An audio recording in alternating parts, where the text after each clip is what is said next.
আসলে কোথায় গেল রাক্ষসদের রাজা আখুন্দজাদা? কেন দেখা যাচ্ছে না তালেবানি ব্রাদারকে? তালেবানি ক্যাবিনেটে কেন ছড়িয়েছে চাঞ্চল্য? বন্ধুরা একটু শান্ত হয়ে অপেক্ষা করুন, কারণ যা কিছুই আপনি শুনতে চলেছেন তা আপনাদের পুরো চমকে রেখে দেবে। 1 মাসের থেকেও বেশি সময়ে পেরিয়ে গেছে যে তালেবান আফগানিস্তানে কবজা জমিয়েছিল, কিন্তু তারপর তারা বিবাদেই কেন জড়িয়ে আছে? কেন পাকিস্তানের ইমরান খান আলোচনা বলতে থাকে? কেন রাশিয়া সহ দুনিয়ার অসংখ্য দেশ একসাথে তালেবানের থেকে দূরে পালাতে থাকে? কেন সবাই একসাথে পাঞ্জেশিরের সিংহদের সাপোর্টের কথা বলতে থাকে? বন্ধুরা, কিছু তো নিশ্চয়ই হয়েছে। তালেবান এখন ভস্মাসুরে পরিণত হয়েছে। যেই গোপন তথ্য প্রকাশ পেয়েছে সেটা প্রত্যেককেই অবাক করে দিয়েছে। শুধু যে কথা দিল্লিতে বসে থাকা পিএম মোদি বলেছিল, আফগানিস্তানে একটার পর একটা ঠিক তাই হচ্ছে। এরা আতঙ্কবাদের মাধ্যমে ক্ষমতা অর্জন করতে পারে, কিন্তু সেটা চালানো এদের সাধ্যের মধ্যে নয়।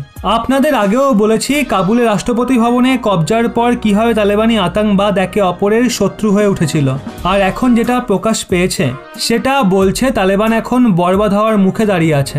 অপরদিকে আবার মোদির চাল ওদের মাটিতে মিশিয়ে দেওয়ার জন্য সক্রিয় রয়েছে। ভারতে যে গোয়েন্দা সংস্থার জমায়েত হয়েছিল, আসলে সেটা একটা বিশেষ উদ্দেশ্য নিয়ে হয়েছিল।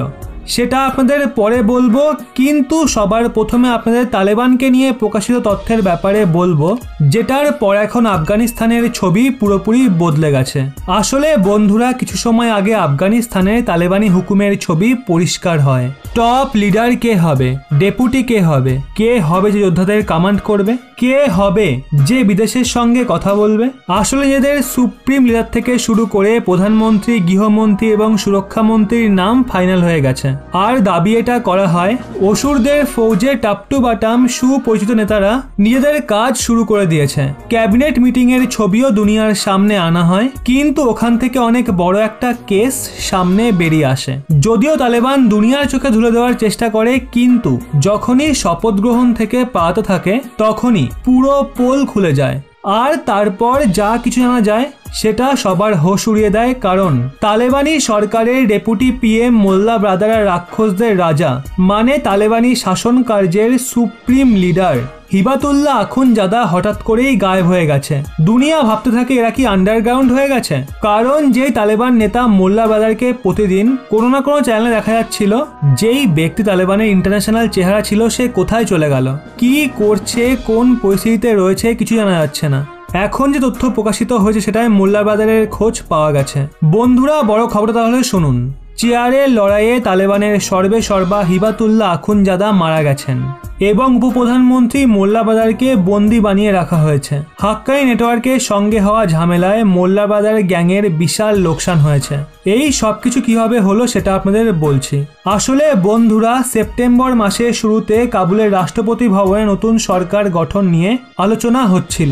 মোল্লা ব্রাদার আফগানিস্তানে এক এমন সরকার গঠনের কথা বলছিল যেটায় সমস্ত জাতি এবং সমস্ত সম্প্রদায়ের মানুষ সামিল থাকত, যাতে সেই ছবি দেখিয়ে নতুন সরকার মান্যতা পায়। মোল্লা ব্রাদার পাঞ্জেশিরের তাজিকদের থেকে শুরু করে উজবেক নেতা এবং পূর্ব রাষ্ট্রপতি কারজাইকেও নতুন সরকারে সামিল করার জন্য তৈরি হয়ে যায়।